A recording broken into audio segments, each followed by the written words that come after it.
ashamed to even say this because you're going to get canceled. I see anxiety in women a lot more than men, and I think it's because women are much more organized. They're motherly. They're making sure everything's done right. They'll just find a way to make it work. Well, the more a woman piles, anybody, but I see a lot of times, especially mothers, the more they're piling on themselves, the harder it is for them to make sure all the trains are running on time. Everything's going the right way. And frankly, you might be, I was a single dad for a long time. The more that I piled on, the more anxiety you can start to experience, because what happens is it's a ton of options, but no priority. So you can't decide what's most important to do. Well, I better give a big disclaimer for everybody here. Today, we're going to talk a little bit about depression and anxiety. More importantly, how that relates to real estate agents. I'm not a doctor. I don't play one on TV. We're going to dig deep today, and I think you're going to find it very helpful. Welcome to today's morning meet. I'm Greg Luther, the one guy that meets with you every single week to help you in growing your real estate business. Today's topic is a big one, especially this time of year with all the stuff we've been going through here lately, the NAR lawsuit, the interest rates up and down, people not wanting to make a move. What a better time than right now to talk a little bit about depression and anxiety, because there's an awful lot of agents that's what's actually holding them back. It's not the market that's holding them back. It's not all the other issues that are out there. It's what's going on in their head right now. And I wanted to dig deep on this because I really think you'll get a lot of value out of it. I talk to thousands and thousands of agents, and I've always known it's certainly a head game to begin with. You got to be in it to win it. You got to have the right mindset. You got to have a thick skin. You got to have a lot of stuff thrown at you and be okay with this in order to make it in sales, especially when times get tough. When the government's sending out money and there's COVID and all this stuff going on, of course it's easy to sell houses. When it becomes a more normalized market, you got to be really good at what you do. So what I want to do today is talk a little bit about kind of what may be going on in your mind. You might be in one of those mind funks yourself. You know what I mean? If you've been through one of those before where you've got, Zig Ziggler, he used to tell us it was stinking thinking.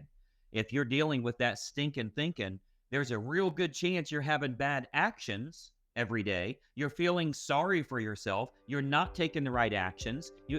How can you best define sadness or depression? How can you best define anxiety? Do you know what that is or why it's happening? Because if you can get that under control, you'll be much more focused. You'll be doing far better, making a lot more money. I help a ridiculous number of real estate agents to stop believing their own bullshit, to overcome their own BS. And there's an awful lot of that out there. Again, I'm certainly not a doctor. I'm a freaking real estate coach. And what we're going to talk about today is how this applies specifically to real estate agents, because any sales business, frankly, the highs are real high, but man, the lows are really low. And it's tough to deal with. It's tough on the ego. It's tough on the consistency you need to have. Many times it's tough on the marriage. The spouse doesn't understand some of the stuff that we go through.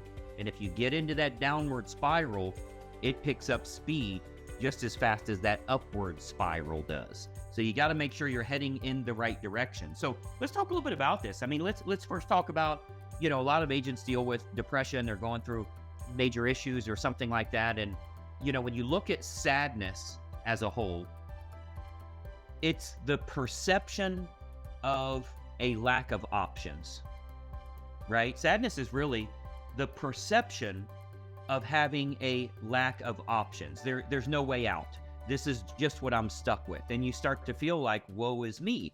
And there's an awful lot of people that deal with that. There's reasons for that. There's ways to fix that. But the first step is realizing that it's kind of hard to be sad if you know there's better options and you can go pursue those better options. You're staying sad if you feel like this is what I'm stuck with. I can't find my way out of this. Now, anxiety is the opposite of that. It's tons of options, but no priorities. And a lot of people have anxiety. I'll give you an example, and this is in this woke environment. It's a shame to even say this because you're going to get canceled.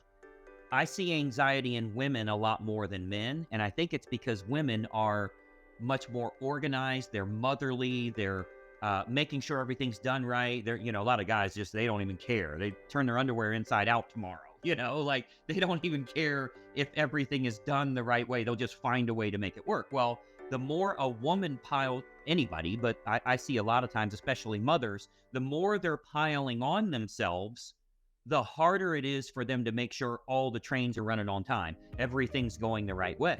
And frankly, you might be, I was a single dad for a long time. The more that I piled on, the more anxiety you can start to experience, because what happens is it's a ton of options, but no priority. So you can't decide what's most important to do. I just wrote an article about this in our newsletter that comes out to all our Inner Circle coaching members here next week. You'll be getting it in the mail, and I really did a big piece on this, on how important it is to understand the difference between depression and anxiety, why it happens, and how you can get control of it yourself. There might be times you do have it, sometimes you don't, but it's all because of symptoms. It's all symptoms because of a bigger problem. So that anxiety starts to happen because you've got so many things you're trying to keep in order. There's so many things going on right now. You got family over here, business over here. You got your damn baby daddy over here. All those different things that we're dealing with, and you just feel scattered. That's where anxiety comes in. Well, that's certainly the case with real estate too. Even just in your real estate business, if you've got 5, 6, 7 transactions going on, and then 2 of them are blowing up, inspection went bad, appraisal came in low, whatever that problem is, you start to feel anxiety because there's so many balls you're trying to keep juggled. You're trying to keep everything in the air, and you start to feel that anxiousness. There's too much going on, and you feel scattered. Many times that sadness or even depression, it's the opposite of that. It's, I got nothing going on and my future doesn't look too bright, right? That's not the case with anxiety. The problem is, when you look at anxiety as an example, 10 different things you could be doing right now. If you choose to do nothing, you go nowhere.